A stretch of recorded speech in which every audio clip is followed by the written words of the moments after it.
I don't feel there is a conversation right now. I don't think should be a conversation. I think we are in the middle of a fight. Was there any way that anyone could have been prepared for what you saw? No one. There is no bridges, man. What bridge? With someone who wants to kill you? You know what? Sorry, that shit.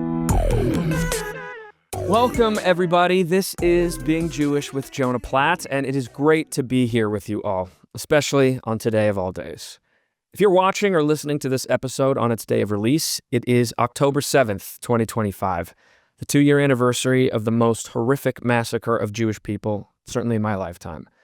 A year ago today, I was in Israel, at the Nova site, at the Kibbutzim, at the memorials, and I shared my reflections on an episode of this show. The year before that, my guest was in Israel on October 7th, and on October 8th, he entered the Kibbutzim as one of the first people to see the nightmarish devastation firsthand as a volunteer for ZAKA, the organization charged with the retrieval, identification, and burial of bodies after a terrorist attack. Think about what that means, that such an organization should even exist. But I digress. By trade, my guest is an internationally acclaimed visual artist who has long expressed the painful calamities of war and its aftermath through his brush. But the atrocities he witnessed 2 years ago changed the path of his life and the lives of the hundreds of trauma survivors he has since taken under his wing forever. He's climbed Mount Everest base camp, painted soccer murals in South America, and he's banned from Art Basel. Please give a hearty Bruchim Habayim to my friend Tomer Peretz. How's it going, Jonah? It's great, man. It's great to be here with you. Thank you. I appreciate that. Yeah, no doubt. So today, it's the 2-year anniversary of October 7th. Where's your head at right now? Do you feel this day in particular more than other days when I know this is still such a part of your day-to-day life and so heavy on you? It's just a symbol. You know, it's symbolic. Every day is an interesting day now. But that day, you know, it's because of the media and everything. It brings a lot of memories, you know, that day. So let's talk about that day. You were in Israel for a wedding. You just happened to be there. You live here in LA. Obviously, you're from Israel. But where were you as the news broke? Like, how were you starting to hear about what was going on? So I was in an Airbnb apartment in Tel Aviv with my nephews. On Friday, we went to the beach, and then we had a great dinner Friday night. Then we went to bed, and we woke up to the alarm with my nephews. Yeah, the rockets. And it was really, for me, shocking because I didn't really hear alarm for many, many, many years. Right. And I was like, wait, I'm in Tel Aviv. This is not really normal, you know. Right. Usually you're hearing them maybe if you're in the south, you're near the border. Right. Up north, you know. Tel Aviv is like a little bit extreme. So I jumped out of bed, ran to the safe room, and my nephews and my kids, they were up already on the iPad. They didn't even care about that. Like, they didn't even understand what's going on. And when then I started to look online, of course, and all the footage came up right away. Immediately.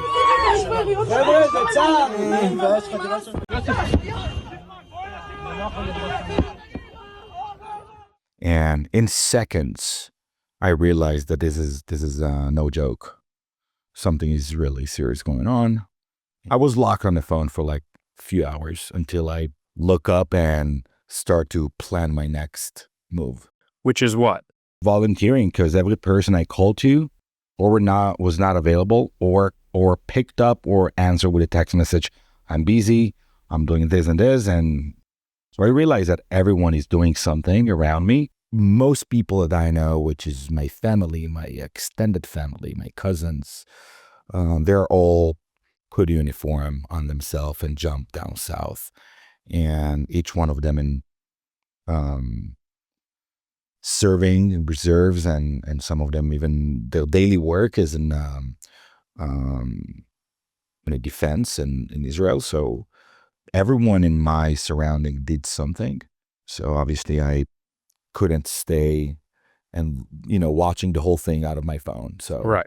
You felt like you had to do something. Yeah, I started texting everyone I know. How can I help somehow. Obviously, I didn't do any reserve duty up until then, which I'm going soon, by the way. Into the reserves? Yeah, I'm waiting November, December probably, so I'm waiting for the call. So why haven't you done it till now, and why are you doing it now, and what sort of reserve duty will you be doing? Great question. When I left Israel, You were how old? 23, right after my Right after military service, I really didn't want to come back. Because you were just so shaken by your experience? This is a whole other podcast right I mean, now. we're going to get into it, so I might as well go there. Yeah, it's look, I had a very tough 4.5 years, and I wanted to go farther as I can, but it was not just the 4.5 years. My whole life, childhood, I grew up in a war kind of zone. I grew up in Southeast Jerusalem, and the military for me was, I just don't want to continue this war, and I wanted to leave. So I left, and when I left Israel, I'm not Israeli civilian kind of anymore. I don't live in Israel, so I was not called to reserve. Right. For 20 years. But through the years, slowly, I started to feel guilt, when I had a lot of conversation with a lot of friends. I get that. And this guilt, hit me very hard when October 7th happened. So I volunteered with ZAKA because it's the first people that got back to me. It's like, yeah. You were just reaching out left and right, and they were like, yeah, we'll take you. Yeah. My friend from Jerusalem, from childhood, got back to me and he's like, Tomer, do you know what you're signing up for? I'm like, bro, you have 5 minutes to pick me up. If not, I'm like, we're not friends anymore. It's like, listen, we're already down south. We come tomorrow. Be ready, 7 a.m. Now, typically, correct me if I'm wrong, but the people who usually are involved in ZAKA are sort of Orthodox, right? Yeah. So what was that like? Because you're clearly not.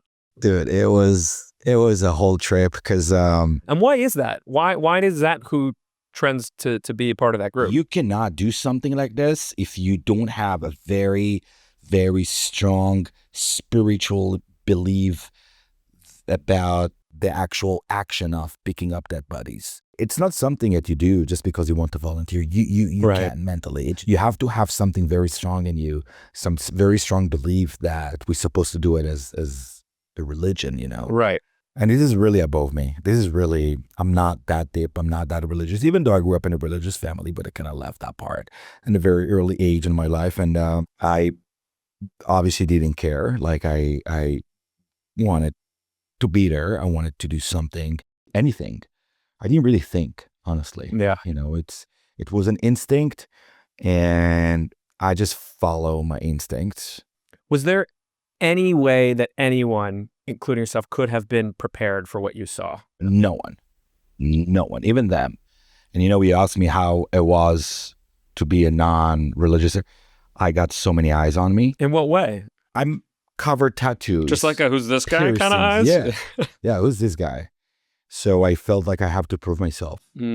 I just worked as hard as I can with jumping on everybody, basically, Right. and recovering everybody, even if it was a terrorist, even though it was very hard. I did it because I really wanted to prove myself. And I'm like, okay, if I got the chance to do and the honor to do something so impactful, I can't mess it up. And I need to do the work that those people doing. And I didn't feel comfortable with the eyes on me, honestly. So it really pushed me to work harder. Right.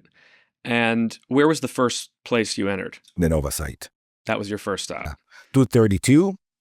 And then 232 was the first one because that's the way to get there. And then the Nova site.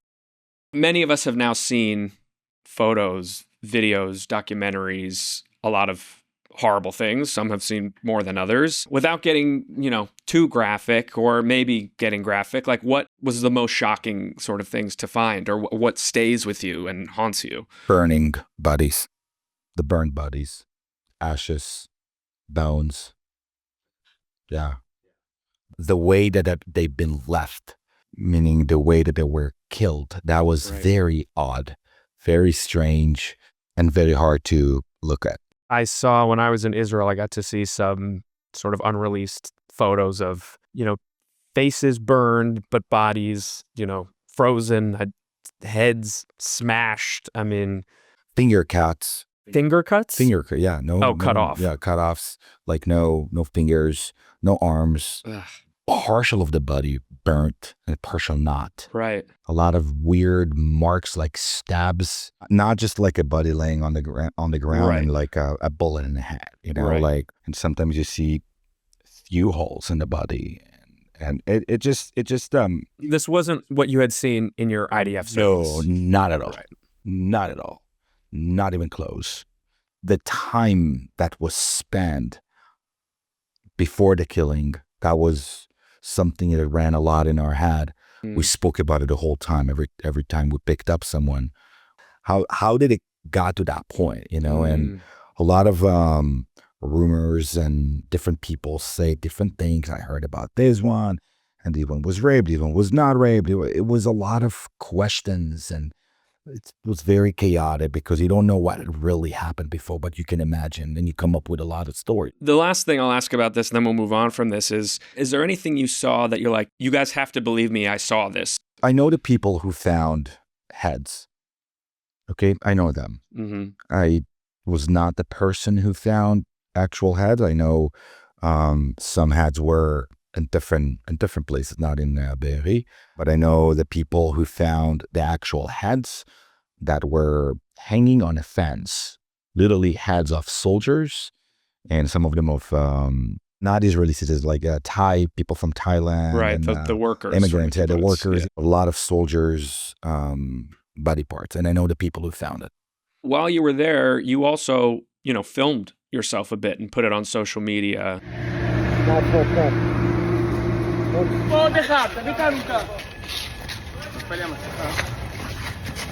Not really the graphic stuff, but lots of, bags, body bags, and the volume. I filmed the graphic stuff. I just did not share. You didn't post it. I'm talking about, what you put on. So do you still have the graphic videos? Yeah. Why do you hold on to those?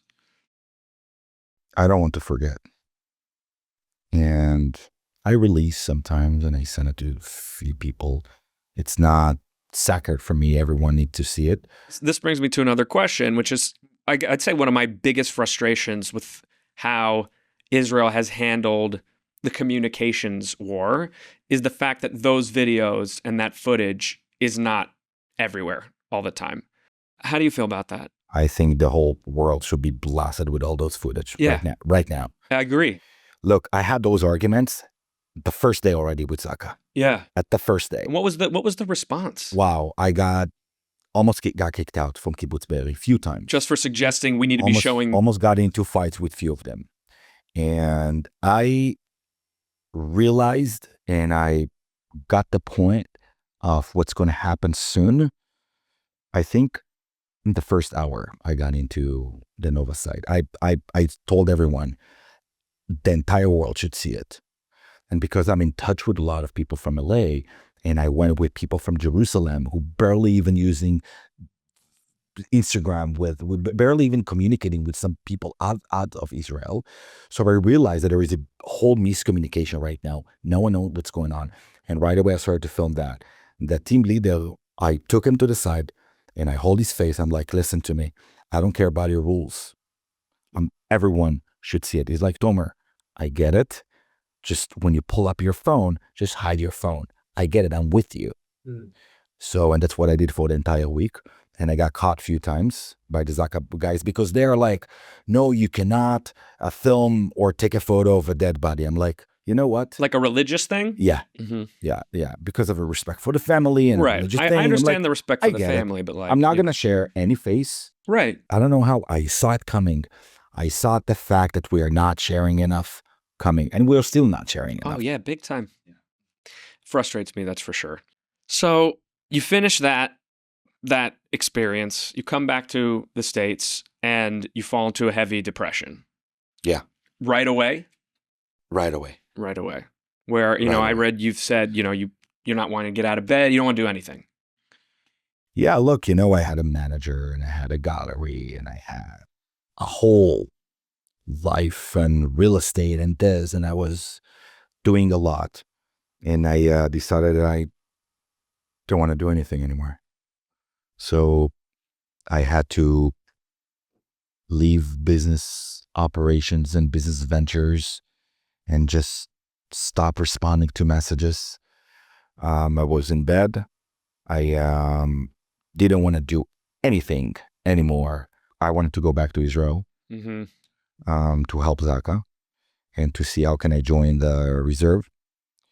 And that's all I thought about. And in the meantime, when I'm just trying to figure out how can I go back to Israel, I'm getting into arguments at home because I have 3 kids. Right. And I have a wife, and people depend on me. But I just didn't want to do anything. So it created a very big gap between the current Tomer and everything I had in my life. So it just added to the depression of, I know I'm messing up other things I started before. A lot of people got upset with me, and I just didn't care about anything anymore. How much are those days, if at all, still with you? That feeling that you had in the early days, is there still remnants of it? Or now that you're on this new path and with purpose, it's gone? Now, of course it is. Every day. Every day. Every day. Look, I got into depression not because I saw dead bodies.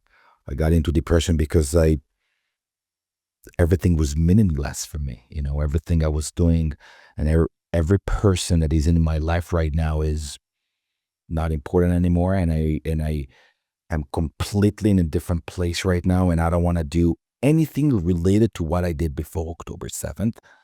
And it's and that's why I got into depression, because if I'm not joining the military or picking up dead bodies, for me, I don't want to do anything. Right. You get a call at some point that changes everything, that sets you on a new path. Before we get into that new path, I want to go back a little bit and sort of set up who you are even more up until this point so we can really see how big of a shift you make. You mentioned that you grew up in Southeast Jerusalem, sort of surrounded by war. I've heard you say, you grew up rough. What does that mean? What did that look like? What was your childhood like for you there? I grew up in a neighborhood called Armon, and it's in between 2 very radical Muslim villages. Every Arab you see on the street, you're about to get into a fight with as a kid. So or you walk alone, and you need to know how you run away or getting into that fight, because they always walk around with groups. And if they walk around with groups, you're going to get into a fight. If you see one of them or 2 of them, they're not looking for something. So they're always going to be looking for a fight as a kid, as a child, 10, 12, 13, 14 years old, if you see them in groups. And that was my entire childhood. You go to play soccer, and you might gonna come back with a few bruises because of a fight. It was a daily thing.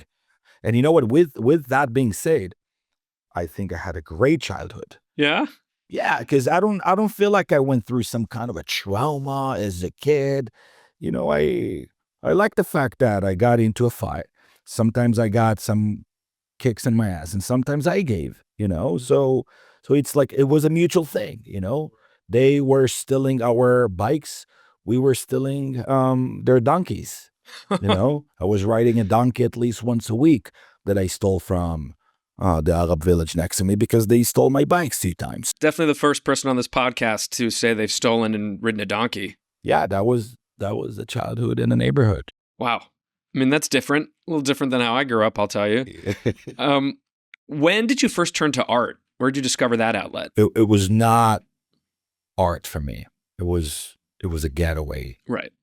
I did not call it art. I did not think about artists. I did not even investigate about. I don't think I've ever heard the word artist until I moved to America, which was in 2005. So when I was a teenager, I was doing a lot of graffiti, a lot of tagging in Israel, a lot of political tagging. It was not art. It was expression. Damaged, a lot damaged. And then from writing a lot of stupid things on walls, I started to paint bedrooms, my bedroom, my friends' bedrooms. And now I look back, I'm like, this is not that good. And for still, that, even for that age. Your friends still let you do it on their walls? Yeah, Good friends. When do you decide, okay, actually, like, this is a thing that I want to pursue, and like, I think this should be my path? Because you apply to art school, right? No, I did not apply. I called, and I say, okay, do you have the final exams as you finish high school? I'm like, no. Like, okay, so you have to go, complete that, and come back. I'm like, okay, no. And then the other option was to leave, to go travel in South America. I remember I called my father bought a ticket, and a day after I discharged, I was in the Pacum on Tuesday, and Thursday morning, I was already on the airplane to Brazil. And since then, I don't live in Israel. Wow. So you joined the IDF during the time of the Second Intifada. What was the environment like before you joined? Wow. It just started. I joined the military right after the lynch in Ramallah. And I was very, very motivated. I trained 2 years in advance. By the way, I have the Golani flag in my bedroom since I was 10 years old.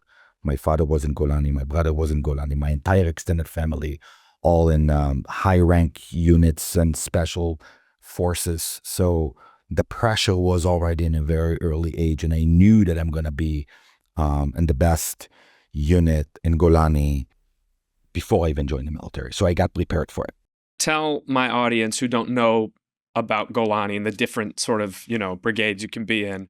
It's the most desirable brigade in the IDF. Golani is number one brigade that usually getting the most complicated operations. I actually joined Sayeret Golani, which was, it's the special forces of Golani. And after 1 year, I left my team and joined Gdud 13, which is Golani 13. We were up north, Jenin, and then I went to course to be an officer, Kurs Ktenim, and came back, went back to the same unit. It was very, very rough. I was fighting for over 2.5 years with no breaks. For over 2.5 years. Jeez. And that was really rough. We lost a lot of friends, and we saw a lot at that time. And the Second Intifada was very new tactic war game inside Jenin and Hebron, and as the fighting in the neighborhoods, like in urban warfare. Urban warfare was very new to us. But up until that point, most warfare had been, like open field? But Lebanon is a lot of open spaces, a lot of boulders, a lot of rocks, open spaces, less urban, much more open. The villages in the south of Lebanon are not tight and built as or Jenin. So yeah, it was very, very, very rough time. Was very similar to what's going on right now. It just, internet was not like as it is, but it was very, very similar. Like we went from house to house through the walls because explosive devices were all over. Right. And we got caught in explosive device a lot. So we went through from a wall to a wall. And that was super rough. It was very noisy, and we were tired a lot as soldiers. I remember we were very tired. It wasn't an easy fight at all. What made you decide that you wanted to become an officer? I did not think about it. The Magad, the colonel, I guess, came and told me, you're going. And I'm like, no, wait. Yeah. He's like, no, next week, pack your stuff.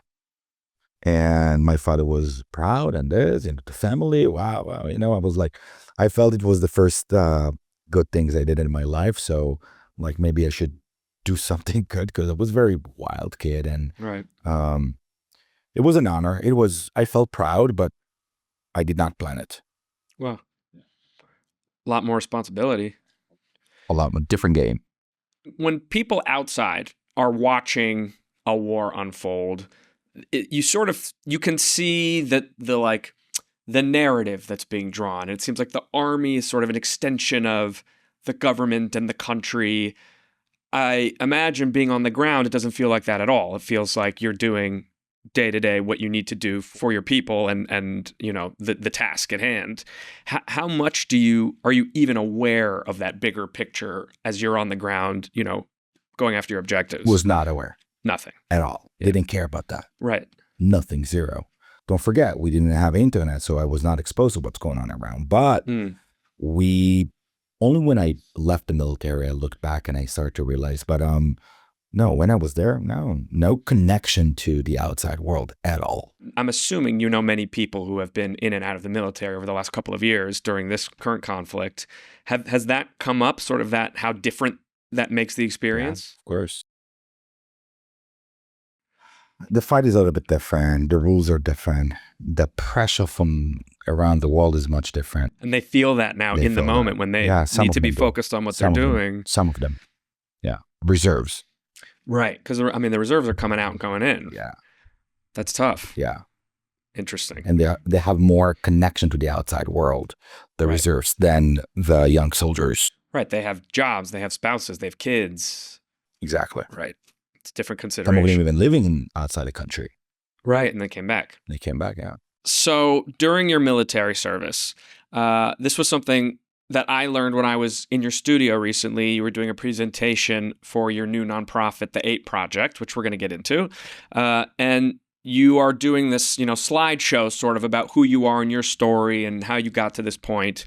And you put up a picture of David Solomonov, the younger brother of Mike Solomonov. Shout out to Mike. I was just with him in Philly, and he was one of the earliest guests on this podcast. We love him. He's a great friend of the show.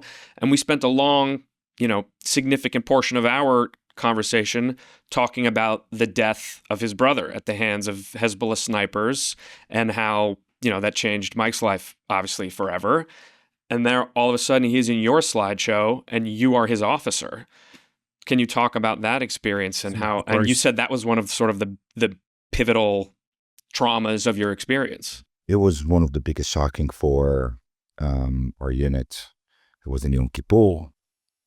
We did a 2-group ambush. I don't know how to call it in English, but it's like one group is, ambushing for a few hours, like 12 hours, and then there is another one that are replacing them, and back and forth. And was right behind David, and they got recognized. Of course, they got identified, and he got his shot right away.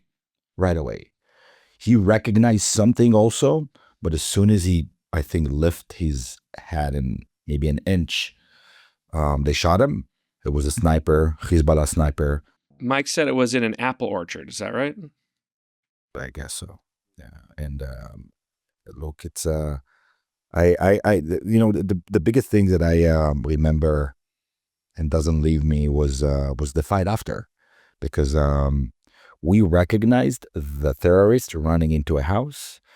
And we told the tank, because we had a backup of the tank, right? When you're ambushing, you have a backups, right? So the tank was in backups, and we literally, I told it. So I was the officer of the operation that moment, and I was commanding the tank bomb the house. And he's like, yeah, but you guys recognize 2 running, and there's a lot of people inside the house. So I guess they was not involved. Like, take the house. And we started to get into argument. And that was the biggest thing that I remember. And we didn't take the house down. And that was my one of my biggest disappointment from the IDF since then. And because of so many regulation and rules that we had as soldiers, and this is something that people don't know. For example, my friend just got shot, and we cannot even respond to the right place because there is uninvolved. Was he killed right in front of you? Right, you're right. Yeah. It was a whole scene over there, and we carried David through the boulders all the way to the back, and the doctor that was on site,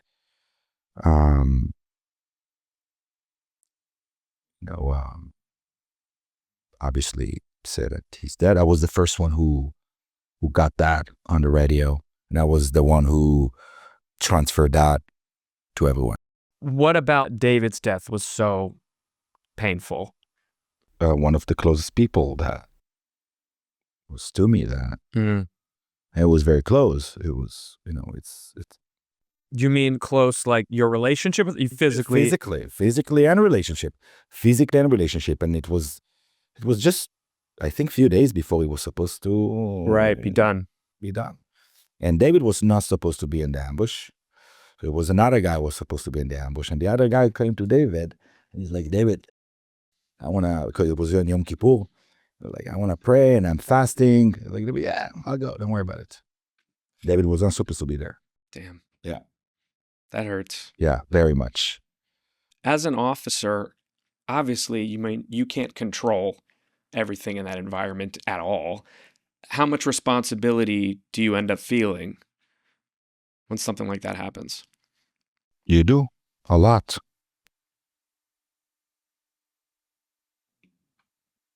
It's tough. Look, guilt is one of the biggest and the hardest feeling that you take, and I don't think it can be ever change that feeling. Guilt is something a lot of us carry, and we all have guilt. Of course, with David's death, it's even though I didn't shoot that, it goes everywhere. Another tie that you and I have, other than that one, is how we met. You and I first met filming a YouTube show called Middle Ground. It was you, me, Shani Suisa, friend of the pod, shout out to Shani, and Ariel Engal from Israel.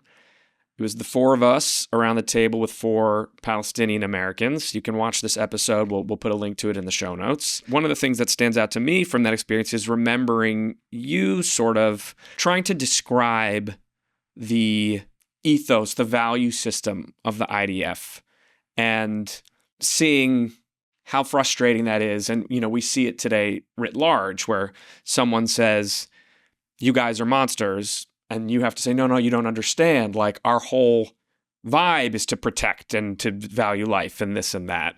How does it feel having, so many people around the world telling you who you and your friends are? I'm very upset with myself, by the way, about this debate. Oh, yeah? Yeah, I have a lot of regrets about this. And in that time, I was trying to bridge. I don't know why. Trying to bridge? To have like a bridge, common That's a conversation good thing, no? with. It's called middle ground. You know what? Sorry, fuck that shit. Yeah? Fuck that shit. Yeah. Remembering what I saw on October 8th, what I've been through as a kid, there is no bridges, man. What bridge? With someone who wants to kill you? So I was very upset with few things about this stupid debate. First of all, these people don't know shit. And the people who edit the debate, they edit it in a way that they didn't show how they lost it a few times on us. Right. And we were very cold and empathetic, and we were the coolest people there. Right. And they did not show it. They did not show that they were the aggressive people. But you know what? I thought about maybe we can have a conversation. Look, there is no conversations. That's it. When someone is coming inside your house and is killing everyone there is no conversations, and they support this. And if they came over to this debate and they act like they want peace, and they don't. I see those people, what they're posting all day. Right. They don't. So that's why I think they lied.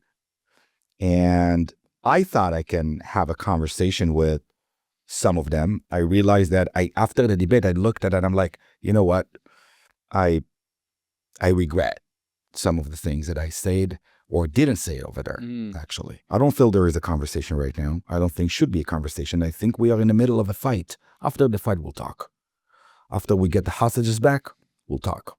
After we'll finish what we're supposed to finish, we'll talk. How does it feel then to be constantly hearing from people who are not in that fight telling you should stop having that fight? So I had some times when it was very upsetting, and I spoke a lot about Hasbara, and I really don't care anymore, really. I stopped convincing. I appreciate what you do with the podcast and explaining people about it. Just, you know what? I'm not here to explain anymore. I care only about my brothers and sisters, and I care only about helping my brothers and sisters because these are the people that needs that. So I will put my entire energy to help my brothers and sisters.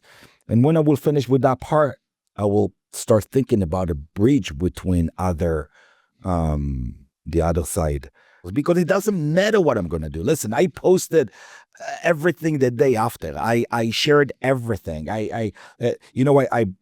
The actual dead body, everything. Even if I would bring the bag, they will tell me, okay, it's a stuffed animal. Even if I will, whatever I will do, there is a whole propaganda to it. You're going to try to be the best, most beautiful Jew out there, peace lover. And they want to kill you anyway. It doesn't matter. Even, look, what people live in Kibbutz Be'eri? Right. The left side. Right? These people believed the people in this bridge. Organizing these people peace marches for. And I was there. You know how surreal was it to carry those kids and body parts in Kibbutz Be'eri, and you see the sign of the left of we want peace and stuff like that. It was so surreal. I'm like, can you believe these people that gave them the housing, gave them, let them come in and work in their houses? It was like they were like families to them. So I had some times in different times in my life when I really wanted to bridge and to talk about peace and conversations. I'm now in a point where the only people I care about are my brothers and sisters who are spending time in reserves, and I care about them. What would you say is the biggest misconception that people have about the way the IDF operates? So many rules until you can really shoot. You have no idea what you need to go through for this. From this guy gets approval from that guy, gets approval from that guy. One of the biggest commanders in the military right now, his name is Barak Hiram. I don't know if you know that name. It's a famous name in Israel right now because he was very active during October 7. He's a big colonel right now. He was my officer. And every operation, we went back home before the operation for a break, and we came back. Every time we went back home, they told us, bring toys when you're coming back, because when we're arresting different terrorists, the kids are home, and we don't want them to be so afraid. So bring toys, giving them toys.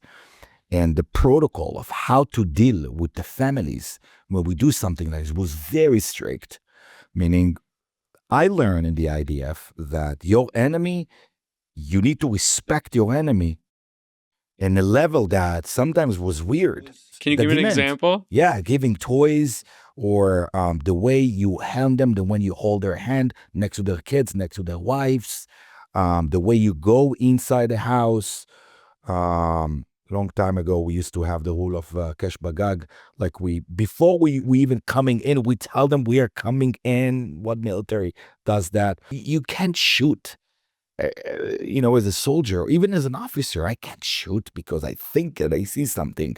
There were so many approvals I was supposed to get before I'm shooting. You could not do whatever you want to do. And was a lot of regulation, a lot of rules that make our job much harder.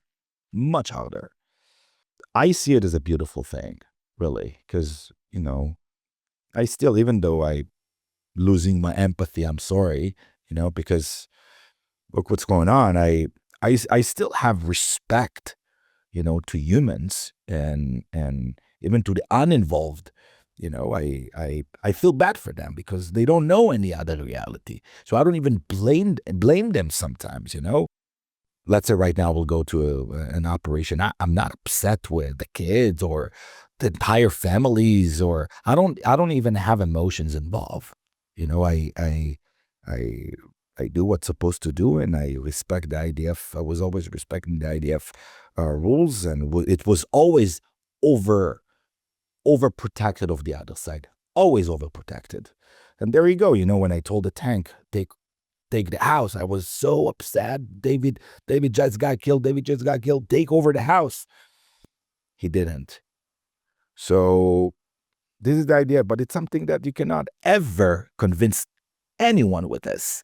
And I lost my, my motivation to try to explain it. Right.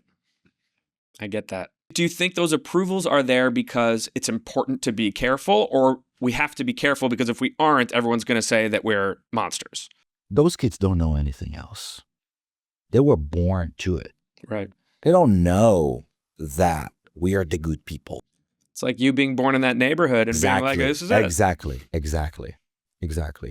And that's where the empathy starts, right? And we were very empathic to those kids, and sometimes so I had one situation and that in Jenin, that a lot of kids now throwing rocks, and we ran after one group, and I caught one of them. We took the kid, we put him in a car, and we asked him to show us where his family. So we went to his father, and we told him what he did. The father bit the shit out of that kid in front of me. And I told him, no. I told him, please stop. Listen, I felt so bad for that kid. I felt even a guilt. I would never bit that kid like that. Never. Even if he threw rocks on us, right? Yeah. And I told him, please stop. And the father, we had a long conversation. And I felt bad for the kids. The older people did not want the problems. The young kids, they get taught by other kids. Now, it's not like, they're not home. Those kids are in the street all day. Yeah. So they learn more from other kids what to do. So look, that's what I know. That's how they've been educated. And that's why this war is super complicated. Okay, so you're serving in the IDF, you finish, you go to travel the world, you got to get away from here. At what point do you start using art to express your experiences? When I moved to the state, Second Lebanon started. I lost 3 friends in Second Lebanon. I was in LA. I didn't go back. That's where the guilt started to come up, and I started to work on my own exhibit. The first solo show I had was I call it Unbreakable, and it's the conflict Israeli-Palestinian from a point of view of a soldier. And that was my first solo show in 2011 and 12. And that's when I started to express my time and experience from the military. What was the theme of that show? The spirit of the IDF soldier, that even if it is in these different countries, is unbreakable. It was mainly about the experience of the actual soldier. So, yeah, it was pretty much about how I saw it from my point of view. How does it feel to be in a funeral, and how does it feel to be in front of a protest of some European females coming to the border and try to trig you? That's already started back then. And a bunch of different stories of this conflict from a point of view of a soldier. What was the reaction from the public and the art world to your show? Nothing. I got zero reaction, zero exposure. So not a successful show. Very not successful at all. No one cared. I didn't know anyone. I was new in town. Yeah. I was not part of the art world. I come from the street. And then what happens? I mean, what changes? Nothing. I kept going. When did it become interesting for people? I mean, when did people start to take notice of the stuff you're doing? Now, October 7th. Between all these years? All the attention I got was about different art, not about this. Interesting. Yeah. So then now we're back to where I took the break from. Post October 7th, you're in this depression, you're here in LA, and you find out that there's a group of 120 people coming from Israel, survivors of October 7th, first responders, hostage families. They're coming to LA for a change of scene, some activity, some relaxation, some treatment, and you get contacted about it. Where do you go from getting that call to, I know what I'm going to do, I'm going to bring them in, we're going to make art together? Look, it started actually not from this. It started with the project I did when the music stopped, when I wanted to create a massacre. I wanted to see just for myself how 1,000 people dead on the ground looks like. When I got to get into Kibbutz Be'eri, was a lot of dead bodies all over, right? On the patios, inside the houses, outside the houses, on the roads, everywhere. And I wanted to redo it as an art piece, and I did. That was the first project I did, and By the way, that time my phone was, I think I got interviewed 4 times a day for every channel you can even think of in the world. And that kind of got me out of bed, like speaking about that. About this piece that you were doing. About everything, about the experience in Be'eri. Mm. And that piece also brought a lot of attention. 1,200 people we brought into Grant Park. I rented Grant Park out of my pocket. Wow. I did everything out of my pocket. You can rent Grant Park? Yeah. Whoa. Yeah. And then I got a lot of different messages from a bunch of different organizations about it just got different offers to do certain things. But I was very depressed that time. It was very hard for me. So I got a lot of help from a lot of Jewish and Israelis advocates who helped me a lot, because I say the idea and I told them I really cannot do certain things. I need your help. And that painting with 120 Nova survivors, I didn't know what I'm going to do. I just went with a bunch of canvases with huge canvas, and I cut it to 3 pieces over there. And I did not have any plans. All I want to do is just to paint with them and create with them and just to speak with them. And what was the experience? What did you experience with those people and then learn through that's now led you to the path? We are exactly in the same place. We want to talk about that, but we want to talk about it with someone who understands us and can channel. I realized that every person who was there, Nova or soldier or any kind of an experience in a war, I can relate and they can relate to me very easy, very quick. And we can share certain things we cannot share with others, certain feelings. And I realized that every person who was there that comes to my studio breaks, like let everything go. And it helped them. I saw how much it helped me, of course, and I got addicted to it.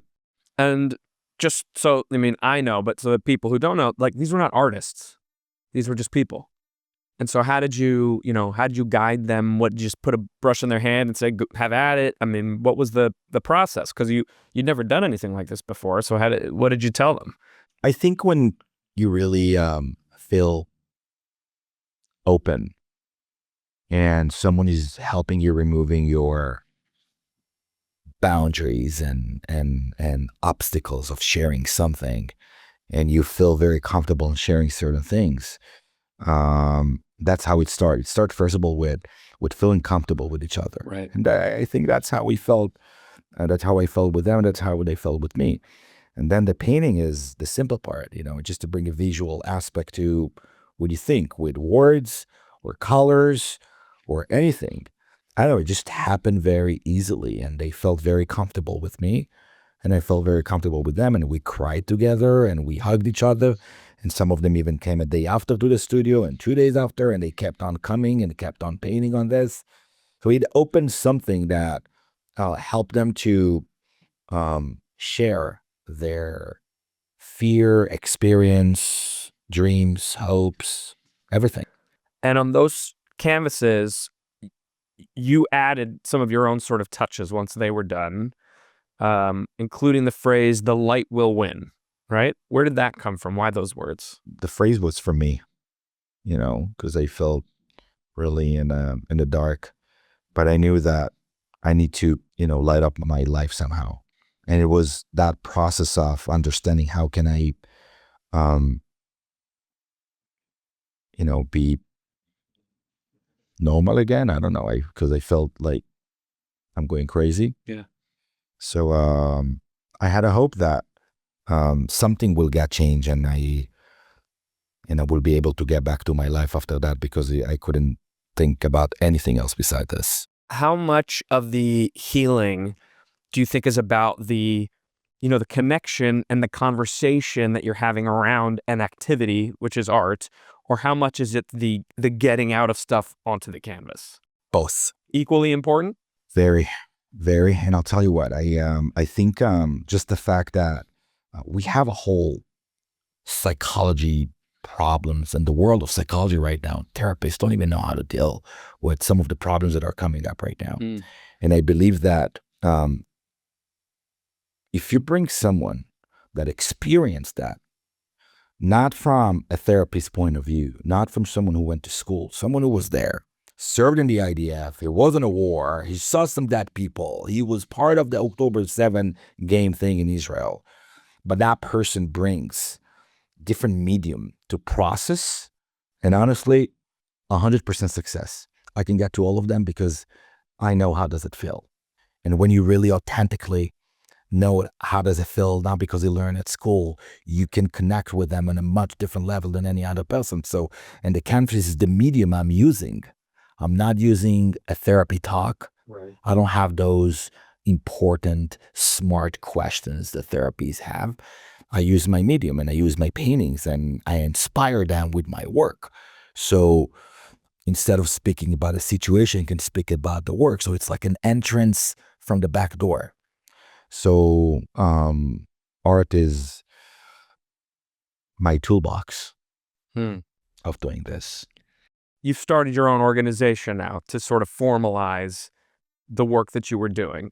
So actually, I want to, like, from that first group of 120 to I have a nonprofit now, what goes on in between there, and how many people are you helping in that period? You know, I sometimes when I look back on the past 2 years, how much I did and I went through it was like maybe 10 years of work. Right. Well, you got to get me the slide from your slideshow presentation that shows the timeline. It's like 100 projects. I mean, so much stuff. Insane. That's how I know that I was in a very rough trauma, by the way, because I was in my mania, you know? Yeah. I was like in manic depression. You were just go. Dude, I was creating, I didn't sleep. Yeah. I lost a lot of weight. I went crazy really hard on this. Look, I started to help these people. I have a lot of ego because I was making money and because I threw everything, all the projects and businesses I had, I started to lose a lot of money, but I also paid everything in the first few months out of my pocket. And then we got to a point where no money anymore. Like right. and I have 3 kids and I have a wife, you know. And if you want to keep doing this, you need support. Yes. So I had a hard time even realizing that I need to start getting support from others in order to continue the work I do. That's how the nonprofit organization was born. And the model I have right now is completely different than the model I had at the beginning. Tell me them both. What was the beginning and what are you at now? So for a full year, right, I was doing a lot of groups, hosted everyone in my studio, I did a lot of projects. I was saying yes to everything. They're all coming to you. People are just sort of hearing through the grapevine. We go to Tomer, he does this art thing, and everybody's loving it. Yeah. I collaborated with a lot of different organizations. And I had a lot of questions of how much they're really helping. And I asked myself a very hard question. Tomer, let's put bullshit aside. Let's put all the fame, social media, everybody likes what we do. Yeah, we worked with 900 survivors, over 1,000 survivors. We have an exhibition in the Museum of Tolerance. But the question was, how much do I really help? Do I want to be that person to give them good experiences? No, bro. No, if I'm already doing something, if I'm putting all my life to it, I want to change. I want to make a change. You're looking for transformation. I want to make a change, but I want to know. I don't want to think maybe. Yeah. I want to know for sure that I'm making a change. So I started to look back and I started to go over all the people who worked in my studio and ask a lot of questions. I called a lot of them. I sent a lot of messages, a lot of back and forth. And I realized that the group work are amazing to come to create in my studio. But I realized that every person that came to the studio for at least 3 weeks every day and worked on their story, these are the people that I could see a change in them. At least 3 weeks is a long time to throw yourself into anything. I mean, that's an intensive Very amount of time. And then I realized that, you know what? I will not work in groups like I used to. I would do individual work one by one because that's how I know I can make an impact. I can help them and make a change. And this is what we do. So the second phase of the 8 project was artist residency program where we worked on one by one. We are investing all the sources we have, everything we know, everything we can on one at a time. Full disclosure, I am a founding board member of the 8 Project, proudly so. Why is it called the 8 Project? You remember Serena, right? Yeah, of course. Serena was... shout out to Serena Oberstein. Shout out to Serena. She actually was, helping creating the whole 8 Project because she knows nonprofit. You're an artist. I'm just a painter, right? Like, I don't know anything about nonprofits. So... And then at the beginning, I called it, I don't know what's the name. Yeah, Peretz Foundation, just because I wanted to do it really quick. Right, I had to come up with it going. Right. And then she's like, Tomer, 8 is all over you, the number. Everything I do is with 8. My whole life. It started as a kid as a lucky number. As a kid, you have Just a lucky random. number. That's for my no lucky reason. number. Yeah, I just like this number. Yeah. Mine's 11. I don't know why. And slowly, I started to really stick to this number. And for years, all my art prices, everything I do is around the 8 number. And then we had a very long conversation about 8 projects. So October 8 is when I joined. 710 is, if you put the numbers together, you get 8.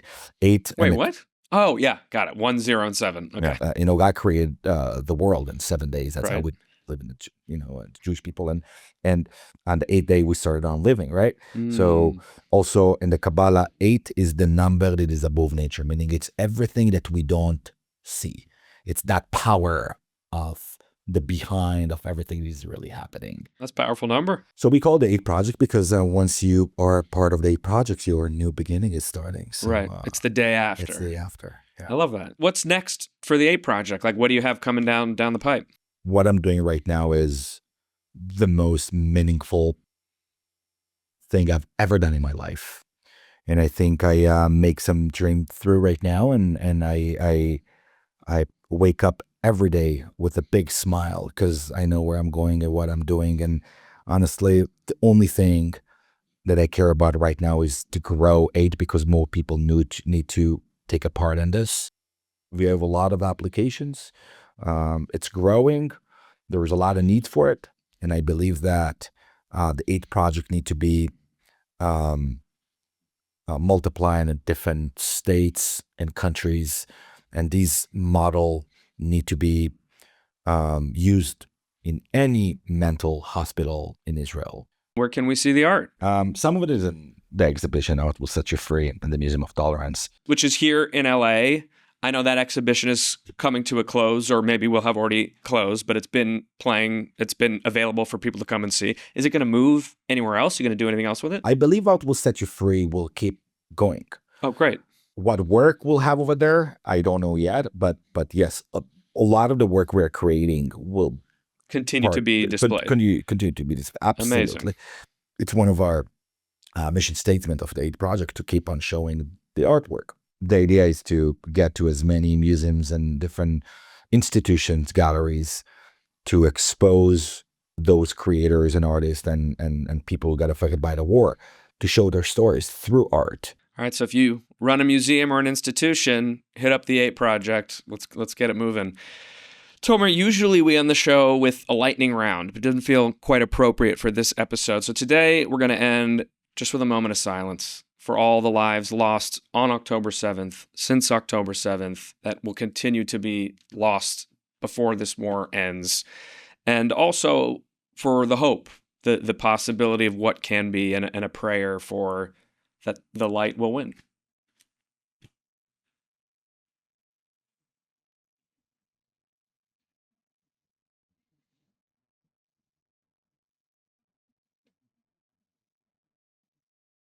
Tomer, thank you so much for sharing your truth, doing this. Your story, all of it. We need to hear it. Glad talking to you. Good to see you. You too, as buddy. Always. And with that day, I hope that very soon we will be able to see all of us a full light without any darkness around. So thank you. Amen. Again, Tomer, thank you so much for being here and for the amazing work you're doing to heal so many of our people who need it the most. Please make sure to check out the 8 Project at the8project.org, the8project.org, and support the incredible service Tomer and his team are providing. Survivors need Tomer's support, and Tomer needs yours to keep doing it. So please use this opportunity to go out instead of going in, especially today. And in the words of Bill and Ted, please be excellent to each other. And I'll see you back here for the next healing episode of Being Jewish with me, Jonah Platt.